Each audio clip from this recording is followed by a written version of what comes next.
Alright, Shalom, this is YAHAWAH with the GMS Dallas Camp. First off, I want to give all praises to YAHAWAH, YAHAWASHI. Double honors to the elders and apostles of Great Millstone who teach and rule well. And salutations to the Akim scattered throughout the four corners of the earth, keeping His word in truth and sincerity. Alright, I'm just going to do a quick video going into, just a topic, easy topic. Alright, so this is Amos 3 verse 1. It says, "Hear this word that the Lord has spoken against you, O children of Israel, against the whole family which I brought up from the land of Egypt, saying, Ye only have I known of all the families of the earth, therefore I will punish you for all your iniquities." So the Most High has set up a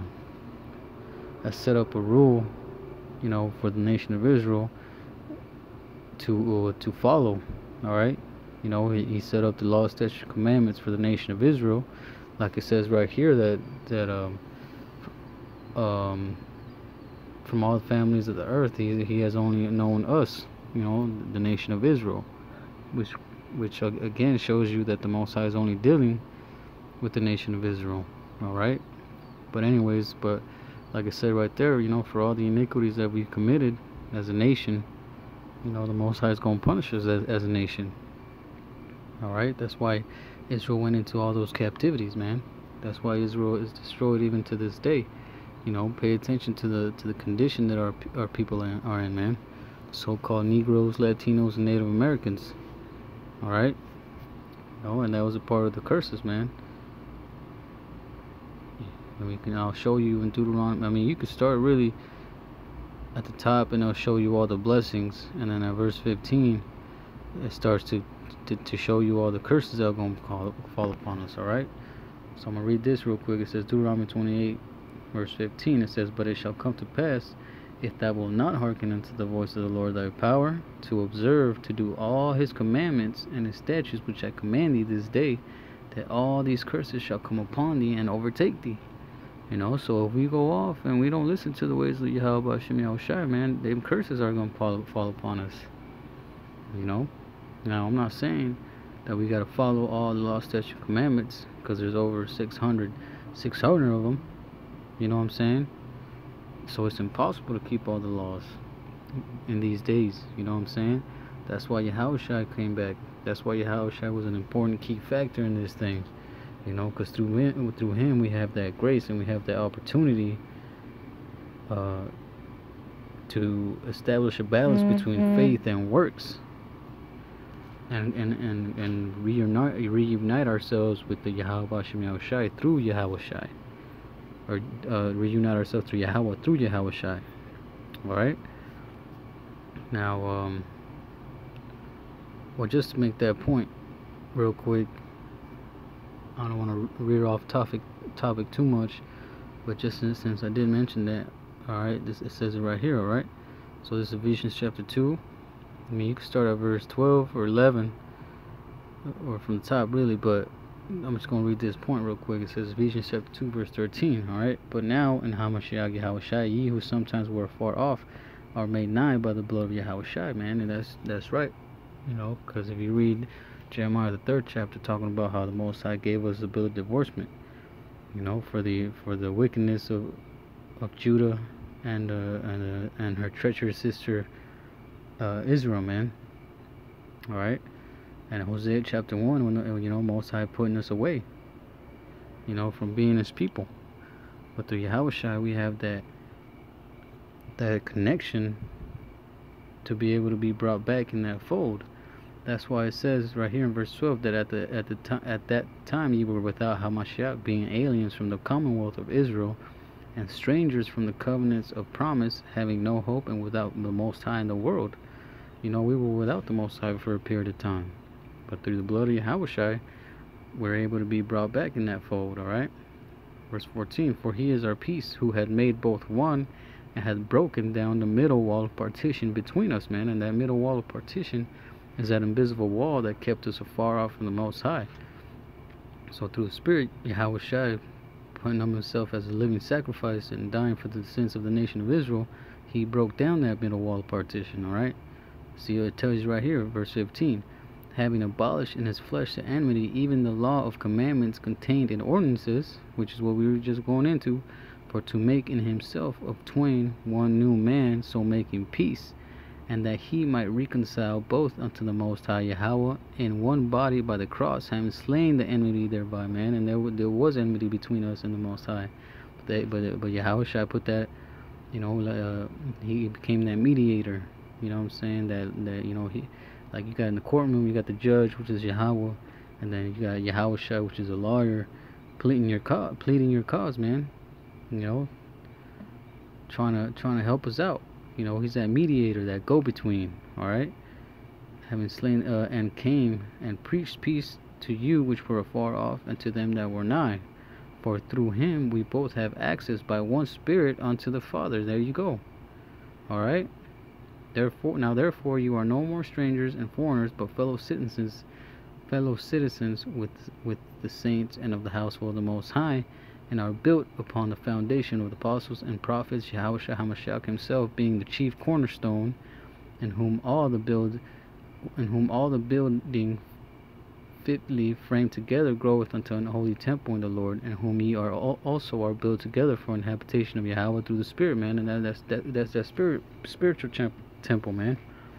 Yahawashi being that chief cornerstone, and along with the brothers, being those that found, that all those stones that come along with it. All right. Now to go back to the main topic, I wanted to go back in Deuteronomy and finish off the point, because I was talking about how the nation of Israel, when it was going off, and that the Most High had set up a standard or a rule that we were supposed to follow through, those being the law, statutes, and commandments, but we went off. And so them curses, like I read in verse 15, Deuteronomy 28:15, those curses came upon us. All right. Now you could read through them, but I want to hit a point, and it shows you all the things. And in this chapter right here, it proves that that we are those Israelites from the ancient world, man. Because nobody else has gone through these things but the so-called Negroes, Latinos, and Native Americans, man. Alright, all them curses came upon us, man. Alright. Let's see, that was verse 45. It says, moreover, all these curses shall come upon thee, and shall pursue thee, and overtake thee, till thou be destroyed, because thou hearkenest not unto the voice of the Lord thy power, to keep his commandments and his statutes which he commanded thee. So all them curses destroyed our people, man. Salaki, I'm trying to find another Bible app. Okay, here we go. That has the Apocrypha in it. Alright. Just to prove that point, and then what we just read in Deuteronomy the 28th chapter, verse 45. It shows you right here in this verse right here backs it up. All right, I believe this is verse 9. Let's see, I believe it's towards the end. Okay, here we go. Okay, I'm start at verse 17. Fuck it. It says, for we have sinned before the Lord, and disobeyed him, and have not hearkened unto the voice of the Lord our power, to walk in the commandments that he gave us openly. Since the day that the Lord brought our forefathers out of the land of Egypt unto this present day, we have been disobedient unto the Lord power, and we have been negligent in not hearing his voice, man. And if you read, I always like to bring this example out. If you read Nehemiah the 9th chapter, it tells you all the times that Israel went off, no matter how many times the Most High kept helping them and blessing them.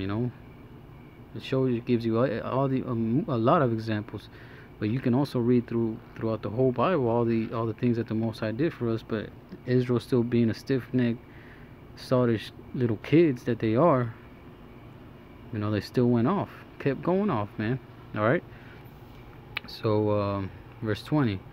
Wherefore the evils cleaved unto us, and the curse which the Lord... Okay, there you go, right there. That's a good point right there. It says, wherefore the evils cleaved unto us, and the curse which the Lord appointed by Moses his servant at the time that he brought our fathers out of the land of Egypt, man.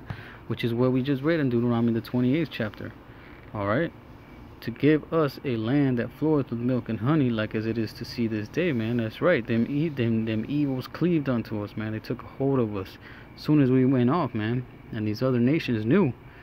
I forget where it's at, but there's a verse that says that, or there's a chapter talking about how these other nations were conspiring against Israel, and that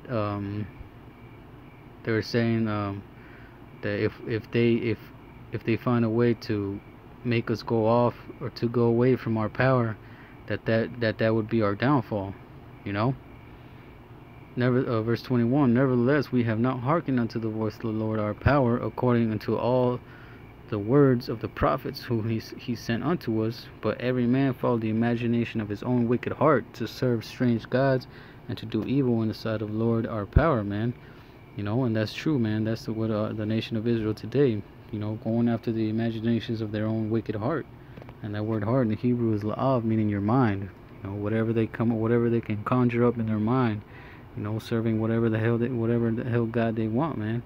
God's made of wood and stone, you know. They don't breathe or eat or live or do anything. All right, they've chosen to follow these false idols instead of following the true power, which is YAHAWASHI. That's why in Jeremiah the 2nd chapter it tells you that they have hewn them out cisterns which can hold no water, and forsaken the fountain of living waters, which is, you know, the Most High, YAHAWASHI. There's wisdom, there's truth, you know. All right, now one more. It's in the same book. All right, because the Most High, remember, Most High is not doing these things just to do them, just because, but it's the consequences. You know, the Most High did these things because He said He would if we went off. All right, Baruch chapter 4. Verse 5, it says, be of good cheer, my people, the memorial of Israel. Ye were sold to the nations, not for your destruction, but because ye moved the Most High to wrath, ye were delivered unto the enemies, man. You know, the Most High didn't ain't destroying the nation of Israel just to completely wipe them out. You know, He did it because we moved them to wrath, and He said that He was gonna put put our enemies over us, and we were going to be slaves if we went off, man. And that's what happened, man. Throughout the generation of the existence of Israel being wicked, we've been in captivity into these other nations, man. And that's the Most High's way of you know, punishing us. You know, just like you got a son and he does something wrong, you know what I'm saying, you chasing him. You know, put him, you punish him, ground him or something. You know, that's the Most High's way of doing this, doing that to us. You know, for being wicked, man. Because the Most High brought us up, and we went off after whoring after other idols and following the ways of these other heathen nations. All right. Let's see. You have forgotten the everlasting power that brought you up, and you have grieved Jerusalem that nursed you. For when she saw the wrath of the Most High coming upon you, she said, hearken, O ye that dwell about Zion, the Most High hath brought upon me great mourning. Alright, for I saw the captivity of my sons and daughters, which the everlasting brought upon them. Okay, there's one more verse. You can read through this, and it has a lot of good points. Okay. Let's see. Okay, it says, verse 21, be of good cheer, O my children, cry unto the Lord, and He will deliver you from the power and hand of the enemies, man. We got to come back to the ways of YAHAWASHI, man. You know, for my hope is in the everlasting, that He will save you, and joy is come unto me from the Holy One, because of the mercy which shall soon come unto you from the everlasting our Savior. Alright, man, so we got to come back to the ways of YAHAWASHI, you know, to receive that salvation. You know, we got to learn the name of YAHAWASHI. We got to know the name Yahweh. We got to learn and understand the wisdom, the true wisdom and truth of YAHAWASHI, alright? Okay, so look, I'm going to read this and I'm going to end it off on this. I'm going to jump down to verse 25. My children, suffer patiently the wrath that has come upon you from the Most High, For thine enemy had persecuted thee, but shortly thou shalt see his destruction, and shalt tread upon his neck. All right, and then, hey man, if we, and the men out there today, going out there in the highways and byways preaching this truth, man, they gonna see their enemy's downfall, man, and tread upon his neck, man, which is is Esau, or these Edomites that are in power right now. The Most High is gonna bless those men and give them that spiritual power to take over this kingdom, man, and establish a true judgment and righteous kingdom. All right. So with that, I'm gonna say shalom. Lord willing, brothers will edify.